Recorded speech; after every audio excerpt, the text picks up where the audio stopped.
guys, what's up? Today we're going to be talking all about applying to and getting into college, because I know a little something about that, because, you know, I've been there. I was there. Actually, you know what? I'm a real life kid who experienced that. So yes, I know when I was applying to college and trying to get into college, oh my gosh, it was one of the most stressful times of my life. Like, oh my gosh, that was just crazy. And so I just want to, even if you're watching this as, you know, a freshman,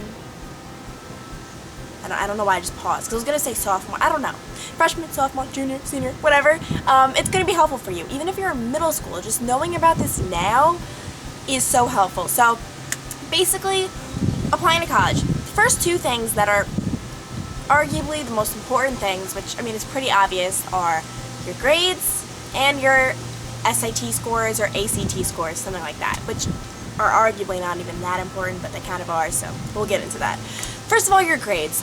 You need to keep up your grades. Watching this, I don't care who you are, what grade you're in, even if you're a senior. Don't think that senior year doesn't matter. It does, okay?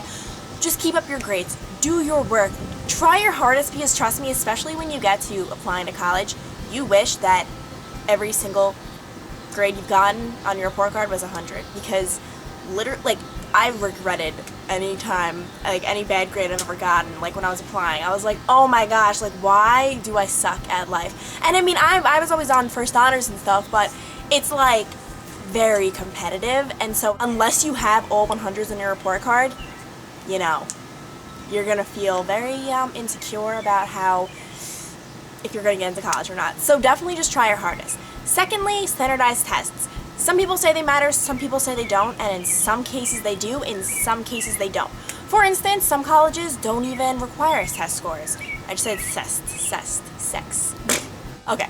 Some colleges don't even require them. Obviously it doesn't matter in that instance, but say you want to apply to a college that does require them, and they really do take them into consideration, you know, you're going to want to have the best scores possible. I feel like try your hardest to get a good test score, because it really can help. But I feel like they say the whole "it doesn't matter" thing to people who, like, did bad, and then they're like, it doesn't matter. You know what I mean? It really can help you a lot. So try to get the best score you possibly can. Some people just suck at standardized tests. I know that. But I was always one who sucked at standardized tests. Like, in school, I always got just not good grades.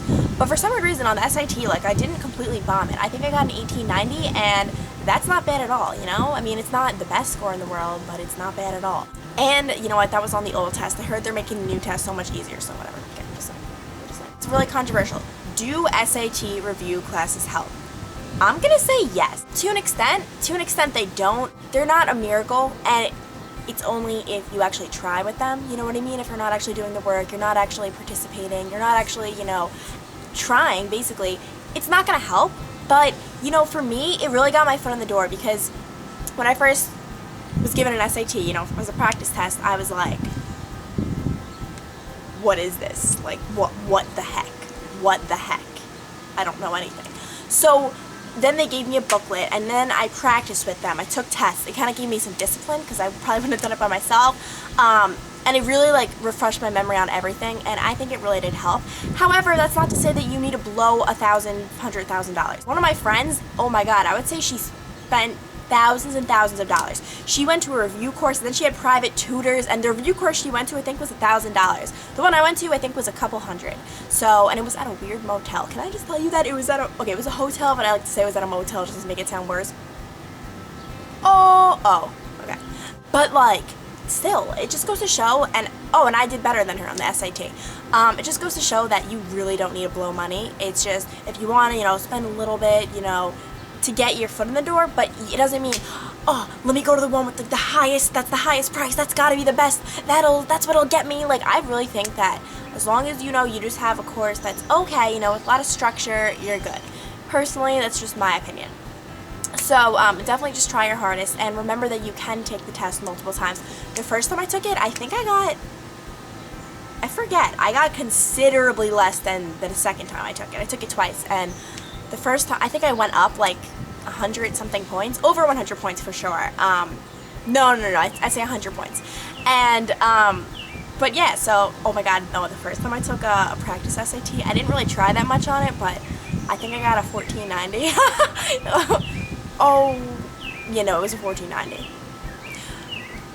I don't want to talk about it. Don't stress out about it, but definitely try your hardest.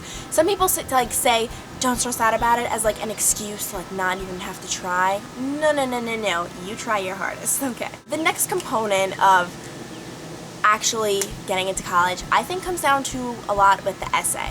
The essay is actually so important. It's the time when the college can really actually see you as a human being and not just a set of numbers, you know, with your scores and stuff like that. Your essay, I want you to spend hours upon days upon weeks upon months on it, okay? Because this essay is what is really going to grab them. Your essay is what's going to set you apart from the other hundreds of thousands of kids who also got a 96 on their report card. You know what I mean? Like, when it comes down to it, they want to know who you are, not just how well you perform on a test, you know? Your essay should make you stand out from hundreds of thousands of kids. And remember that. If any of you want me to proofread any of your college essays, if I have time, this isn't a promise or guarantee, but feel free to send it to my email, glamourgloss01@yahoo.com. I actually enjoy proofreading things, and I would be more than happy to proofread your college essays. I mean, any questions or anything, just send it my way, and I can help you. I actually, looking back on it, regret my essay. I wrote about the time I almost died, which, yes, that like had a huge part of my life, but you know what? So many people in this world have almost died. Like, and it was so cliche. And then, like, I appreciated life so much more and all of this. Like, yeah, that was really nice, but like, so generic, so cliche. I really wish I actually wrote about my YouTube channel. I feel like that is more individualized. I mean, how many people have a YouTube? I mean, a lot of people do, but not a lot of people applying to college and stuff have a YouTube channel. And, you know, I feel like that one actually would have been better for me to write about, but it doesn't really matter looking back on it. I mean, I'm in college, I'm having fun, I'm enjoying it. I got into my school that I wanted to go to, so not a big deal, but definitely just make sure it's what you want to write about and then write it well. Have so many revisions on it, edit it so many times, stuff like that. Also, if your college offers interviews, I know some of the colleges I applied to, interviews were optional. It said, like, you know, if you're here, you know, you're visiting the college, why not come in for an interview? I did not go to any interviews. They were just too stressful for me. Like, I was too scared, honestly, you know, but I would recommend that 510%.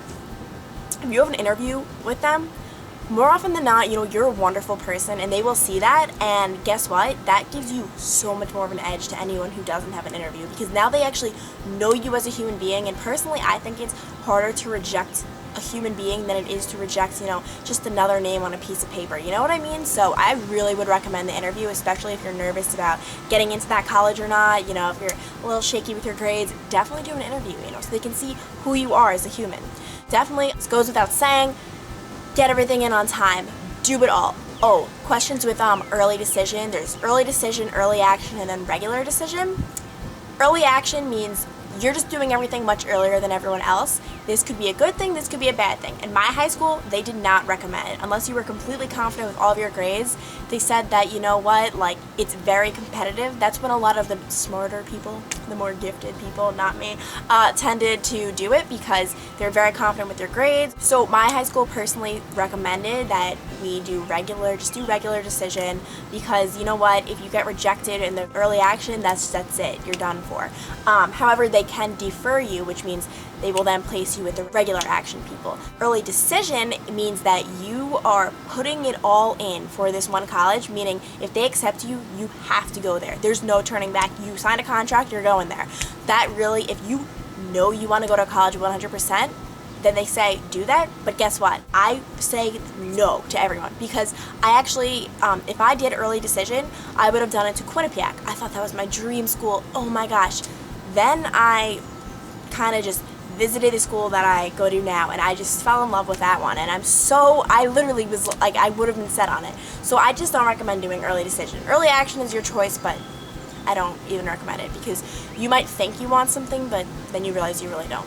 More often than not, I do recommend the regular stuff. Yes, it sucks having to, like, wait that much longer for, like, the answers of where you'll be going, but if you're not gonna, I don't know, I just think it's, the other one's a little too, if you get rejected right off the bat, it's like, ooh, that sucks. That's pretty much it. I think that, you know, don't stress out, because I know it's stressful, but do not. Your guidance counselors are there to help you, so definitely utilize them, even though some of them are dumb freaks. Pretty much, don't stress out. It's all gonna work out. Trust me, I've been there. I was your age once. I sound like an old grandma. But yeah, it's pretty much all the knowledge that I have today for applying and getting into college. I hope it helped. Thumbs up if it did. Thumbs down if it didn't, I guess. But I really hoped it. And I'm gonna go, but I'll talk to you guys later. Bye.